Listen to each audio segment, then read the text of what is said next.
Voting is up.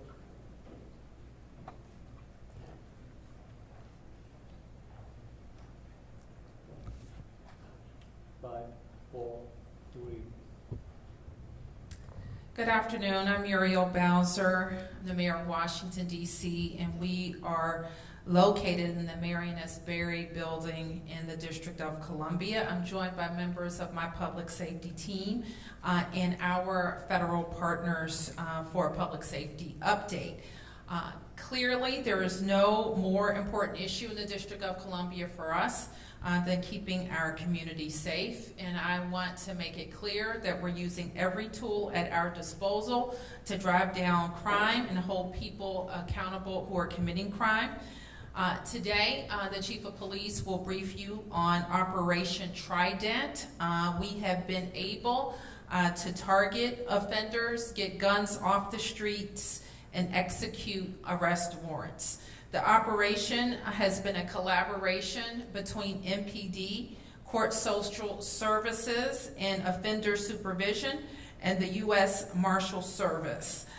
It has also been a close collaboration, as I mentioned, with our supervising agencies and in collaboration with our prosecutor.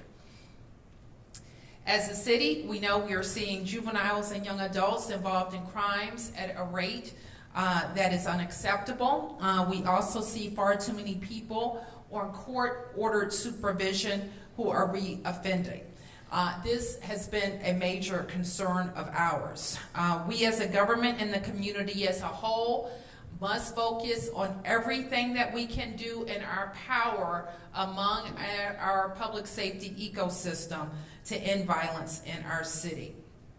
In July, I nominated Acting Chief Pamela Smith to lead MPD, and since day one, she's hit the ground running to address crime in all 8 wards. She is focused on building relationships both inside and outside of MPD. One result of that collaboration is a report out today on Operation Trident. I have further said that our policy ecosystem has been disrupted over the last several years, and we must reverse many of those actions. And we are starting that process, but we are not finished. One thing that we know will help continue to keep our community safe is that the Safer, Stronger bill that we introduced to the council earlier in this year, in the late spring, some elements were passed by emergency, and we hope that the council will pass the entire bill permanently. So we are going to keep working to make sure that we have the laws that we need to deter crime, that we have a policy environment that makes sense and will help us create, to recruit the number of police officers that we need so that we can continue to be responsive. So with that, I want to turn it over to Chief Smith to brief you on Operation Trident. Good afternoon. Thank you, Madam Mayor, and thank you all for coming today. We are here today announcing the apprehension of 48 individuals as part of Operation Trident, a 3-day multi-agency targeted effort to arrest violent offenders throughout the District of Columbia. When I was nominated as chief of the Metropolitan Police Department, I focused on strengthening relationships with our law enforcement and criminal justice partners, with the goal of working together and to be in constant communication about trends and crime in our nation's capital.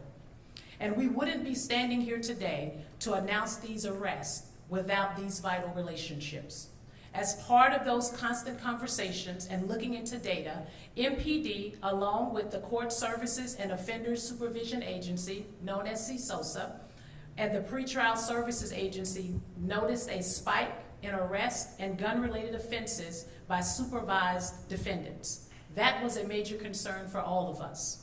So we got together with CSOSA, Pretrial Services, the FBI, the United States Marshal Service, and the United States Attorney's Office and planned Operation Trident to focus on disrupting and reducing gun-related violent crime by non-compliant individuals who are under the supervision of CSOSA and Pretrial Services. Over the past 3 days, we prioritize wanted fugitives for firearms-related offenses and violent crimes, along with individuals identified as having been a loss of contact, which is a person who failed to report in with the agency. Our teams have executed warrants, search warrants, arrest warrants, and identified criminal activity. We've worked together to take criminals off the street. As part of Operation Trident, we've closed out 72 warrants, and of those, we arrested 48 individuals. There were 24 additional charges for a total of 96 charges, and we've taken 3 firearms off of the street. I want to thank all of the agencies involved in this operation. The partnerships between law enforcement agencies and the United States Attorney's Office couldn't be more important, and I want to thank them for being a vital part of this effort. I will now turn it over to U.S. Attorney Matt Graves.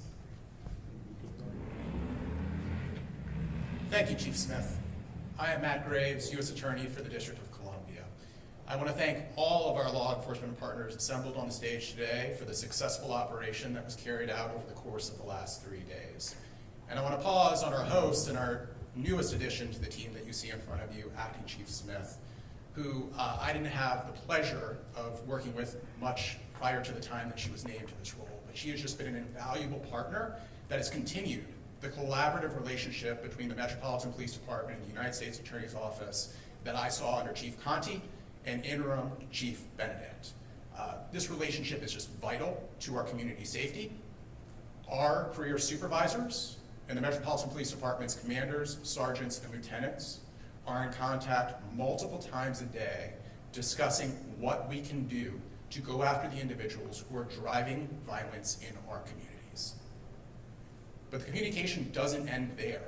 Not a week goes by that I am not personally in contact with either Acting Chief Smith or Executive Chief Benedict about the pressing issues facing our community. And it's not just informal contacts.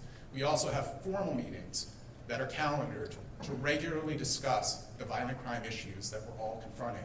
In fact, it was at the last of our meetings where we were discussing a number of operations that are currently ongoing in the community, where we finalized the plans for this operation. Before turning the podium over to Assistant Director in Charge of the FBI, Sundberg, I would be remiss if I didn't highlight one fact. There were 3 firearms recovered in connection with this operation. These were all individuals who were under supervision, either while they were awaiting trial or after having gotten the benefit of probation after trial, that had fallen out of supervision and a warrant had to be issued for their arrest.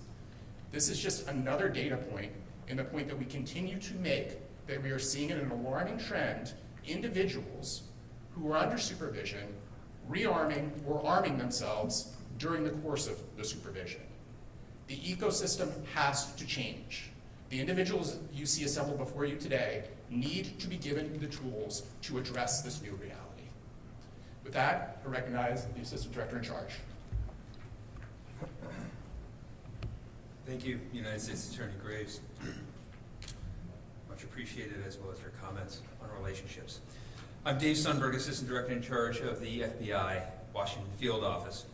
And I appreciate the opportunity to be here today alongside Mayor Bowser, Chief Smith, U.S. Attorney Graves, and our partners at the U.S. Marshal Service, CSOSA, and the Pretrial Services Agency.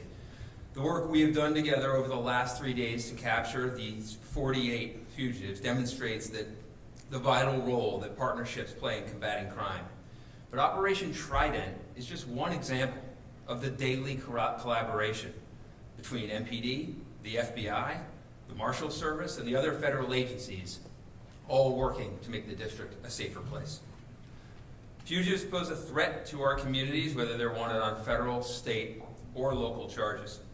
So we need to apply our common resources where it will make a difference, regardless of which agency eventually makes an arrest or the prosecution takes place. We have Deputy United States Marshals, Metropolitan Police Department detectives and officers, and other federal and local law enforcement officers serving as task force officers with the FBI in our spaces on our cases every single day. And we also have FBI agents embedded inside our partner organizations to help bring our resources to bear in their efforts. We are grateful for the resources and partners provided to our task forces. And we know it's not because they don't have enough work on their own, but because they recognize the force multiplying effect that happens when our people are sitting and working together in the same space. Each of these agencies has unique strengths, tools, and techniques, and when we combine our resources to focus on intelligence-driven goals, we can do more to protect our communities than we could any agency by itself. We all recognize that no one agency can tackle crime, especially violent crime, on its own.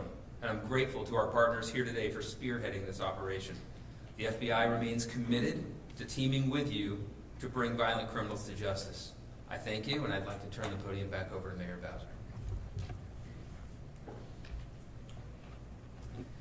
Well, thank you. And I also want to recognize federal partners who are integral to public safety in the district.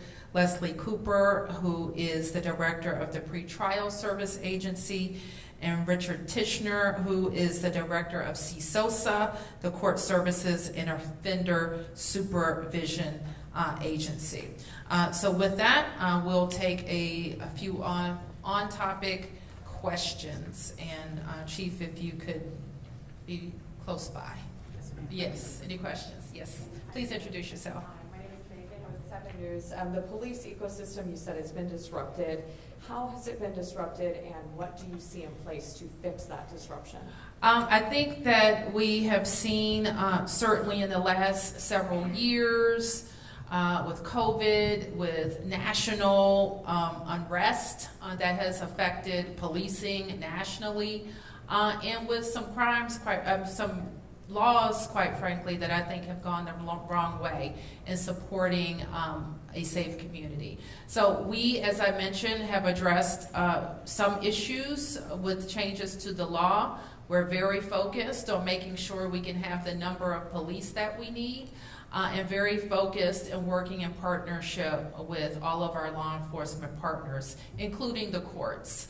I would also say that we're very focused on prevention, which we're not here to talk about, but we have a number of programs and services that we offer to residents to engage them so that they're not involved in cycles of violence.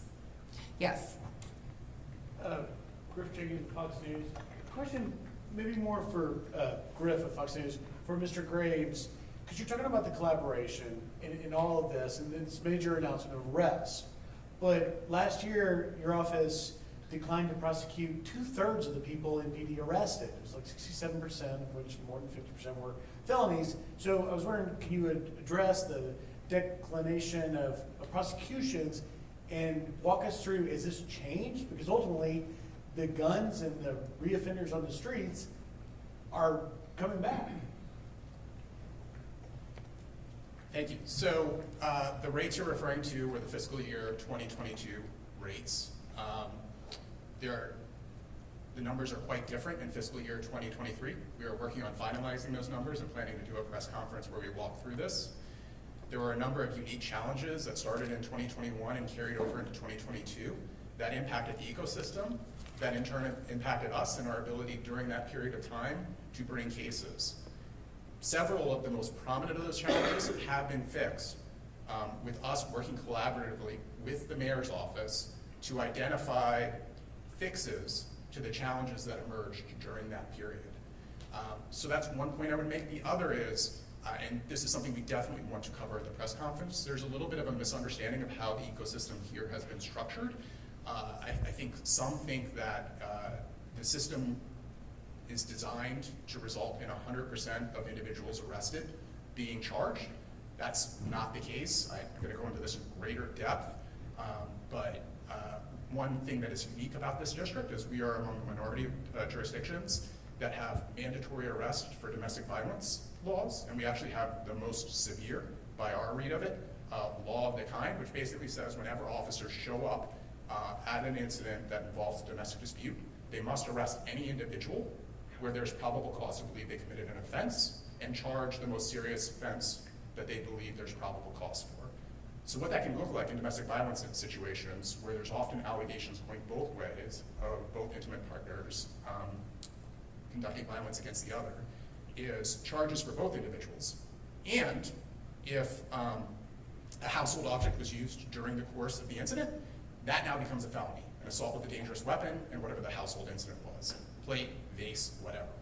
So the system is designed that way because there is a concern with these domestic violence offenses that maybe we don't want to make the call on the scene, maybe we want to go back, do a little bit of investigation. I get the logic of that system. We're happy to do that investigation and to look at the cases that in a lot of other jurisdictions would never make it to a prosecutor's office.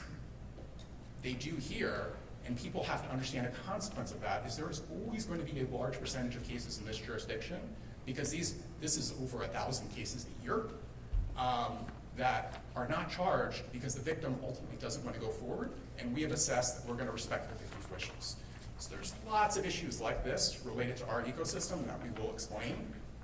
And I think once the public understands these numbers, they're going to have a lot of confidence that most people, the overwhelming majority of people who are arrested for offenses, where there is probable cause, where there's reason to believe we can prove the case beyond a reasonable doubt, are charged. And that's particularly true with the most violent offenses. With the violent crime stuff, you're saying the sympathetic way is the numbers this fiscal year are much lower in terms of declaration. I mean, I know you're going to do press conversations, trying to get like sort of in a nutshell the takeaway. Simple takeaway is the majority of individuals for all offenses in fiscal year 2023, in the fourth quarter of fiscal year 2023, have been charged at the time of arrest. For felonies in particular, we continue to charge roughly 90% of our most serious crimes at the time of arrest, and that is something that's been consistent for the last decade. Very helpful. Last question, just a simple follow-up. You mentioned when you were talking earlier that you wanted, in the collaboration with different law enforcement folks, to be, quote, need to be given certain tools to further help. What, and this is for you or anybody, Chief, what tools do you need to, try and get this violent crime issue under control? Like, what don't you have that you want? So with respect to firearms in particular, there are a number of tools. One I will flag is, and let me take a step back and talk about how our system is currently functioning. So our most common charge for an individual who is illegally carrying a firearm is carrying a pistol without a license. Under the DC code, there is a rebuttable presumption that if we establish that an individual committed that offense by probable cause, they will be held pending trial. In our experience, even though we routinely seek that hold, those individuals are held less than 10% of the time prior to trial. The average sentence, the typical sentence for someone convicted of carrying a pistol without a license is probation. So what that effectively means is for the typical person who's charged with a firearms offense, the only time that they're going to spend in jail is the time between when they're arrested and when they have their detention hearing, which can be a matter of a few days. We can agree or disagree with whether that is the right approach. We have our views. We obviously ask for holds. We often ask for jail time. But that is the system. And if that is the reality, and the data says that gun offenders are most likely to recidivate as compared to non-gun offenders, then we should have tools and there should be agreements reached with those individuals who are given the privilege of remaining in the community that they will agree when they are in public places to consent searches, to confirm that they are not in fact carrying firearms. It's trust but verify. Yes. Daniel Hamburg with DC News Now. I know we've been talking about the emergency crime legislation that was passed this summer. One of those things, of course, was talking about being able to have discretion for judges to hold people pre-trial. So first question is that working? And what more needs to be done? Clearly, all of these people that were arrested in this operation were committing offenses in that pre-trial position. Or probation. I'm going to ask, and I failed to introduce her, but now I'll introduce her to answer some questions about the emergency legislation. It's Deputy Mayor for Public Safety and Justice, Lindsay Appiah. Sure, the basic answer is yes, right? That we are seeing increases in pretrial holds, that the DC jail, which in prior fiscal years, our average population was about 1,800, but this year it had been about 1,200. And so we've seen over the past several months between July and now a population increase of about 350 or 400. which the largest number of individuals at the DC jail are those who are pretrial. So the short answer is that we have seen change in behavior by the courts, including more holds as a result of any number of things, but certainly what we could say is that after the legislation passed, more people are being held. You mentioned 3 of the people of the 48 arrested had firearms. What other types of offenses were they arrested on in this for reoffending, and what type of offenses were they being held for in the first place? I think for the most part, they had a warrant because they were out of compliance with their supervising agencies, and I think there's a range of original offenses. Okay, follow up. Mhm. What sort of supervision was being done before this operation? I will turn to Ms. Cooper and Mr. Tishner.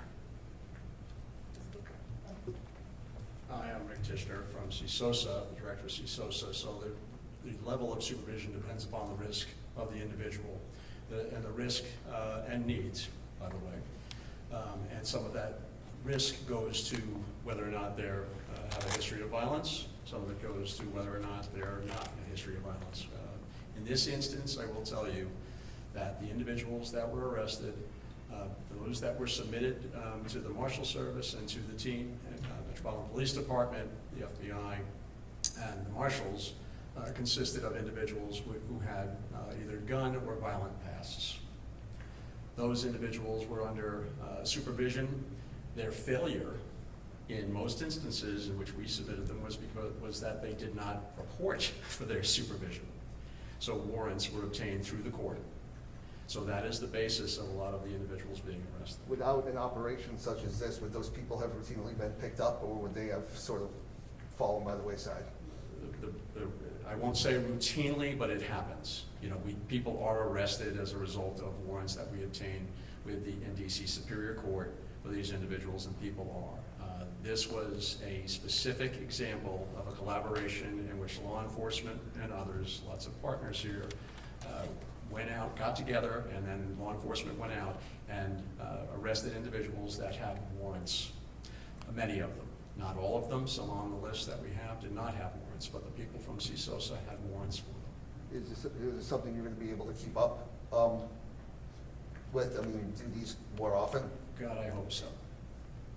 It takes a lot of resources, and it takes a great deal of collaboration. We have the collaboration. We need to make sure we've got the resource. Everybody has the resources to do it, because it's not easy. In a normal week, how many people would you arrest for reoffending, or what type of people would rise to the top of your list that you would go after?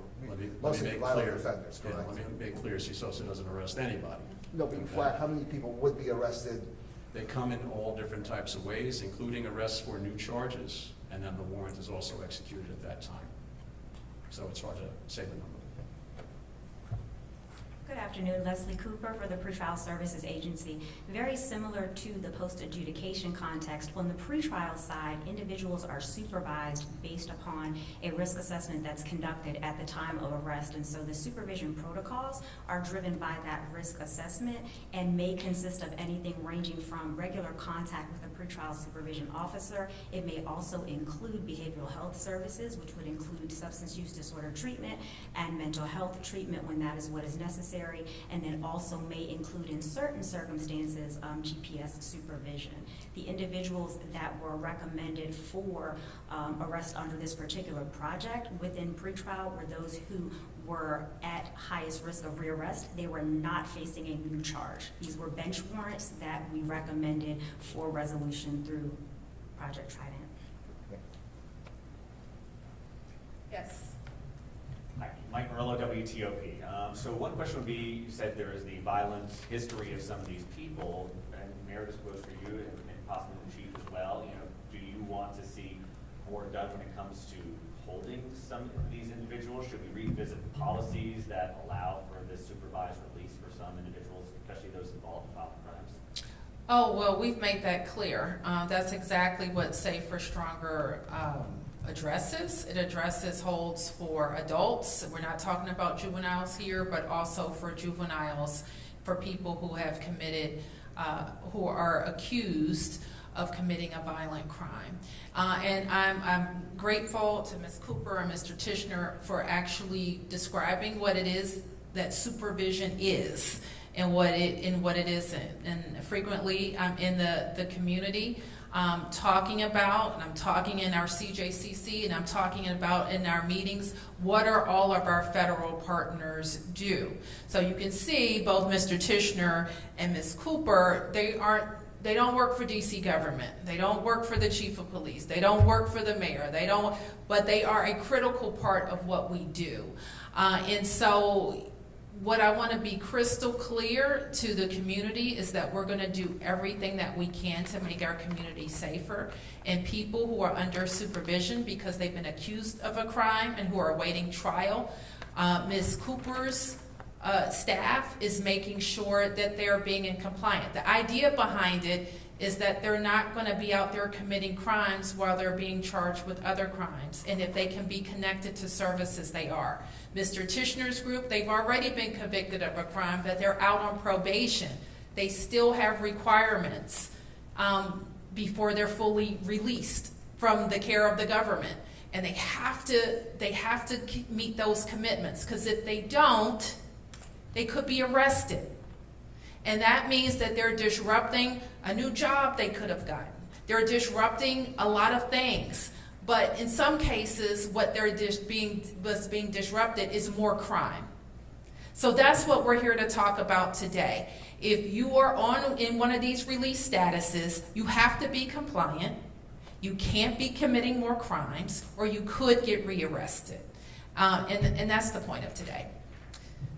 Yes? What are the odds that most or all of these people will be detained beyond their new court hearings tomorrow? I don't know, Peter. And the fact is, what are you asking? Would they go back into supervision? Right. A lot of these people were picked up for non-compliance, for not showing up or not reporting correctly. That's correct. Will those people be out back on the street by Saturday? Well, my hope is that they will be in compliance. And if that means, and that will be up to a judge to determine if they'll be in custody, hopefully it means that they will be made to re-engage with supervision. Yes, I'll take a couple more. Yep. Thank you, Mayor. Really quickly, you kind of touched on this in the last question, but what's the takeaway for the community and families at home? 48 fugitives were arrested through this operation, but what is next? Can we expect more operations like this? There are operations ongoing all day, every day. And some are at this level where we're talking about people who aren't compliant. Some are like the major operation that the chief and the U.S. Attorney and the FBI announced a few weeks ago that took dangerous criminals off the street, and the community is safer. It's safer, noticeably safer. And so there's a range of activities, some of which you know about when they happen. This operation has been going on for 3 days. We're here today to report it, but there's always this collaborative activity that's meant to keep our community safer. Yes, last question. Are any of the arrests in this juveniles, and then can we talk about some of the crimes that these arrests were linked to? Well, as I mentioned, there were a range of crimes that relate to the original arrests, but these are for people who are not compliant with their supervision. There was a case, the fugitive who escaped from George Washington University Hospital tomorrow would mark 1 month. I'm wondering if he's included in this, or any update there, Christopher Haynes. Okay, I'll have MPD brief you. We're going to stay on topic. Okay, thank you, everybody.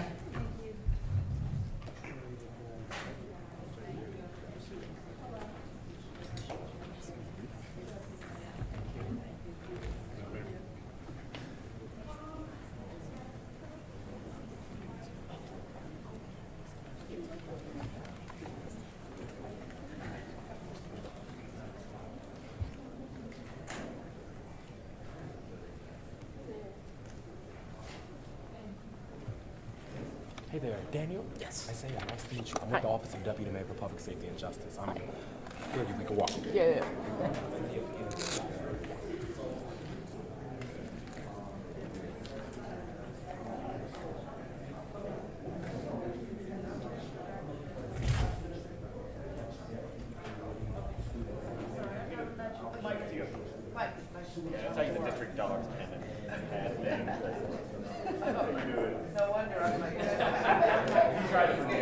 Hey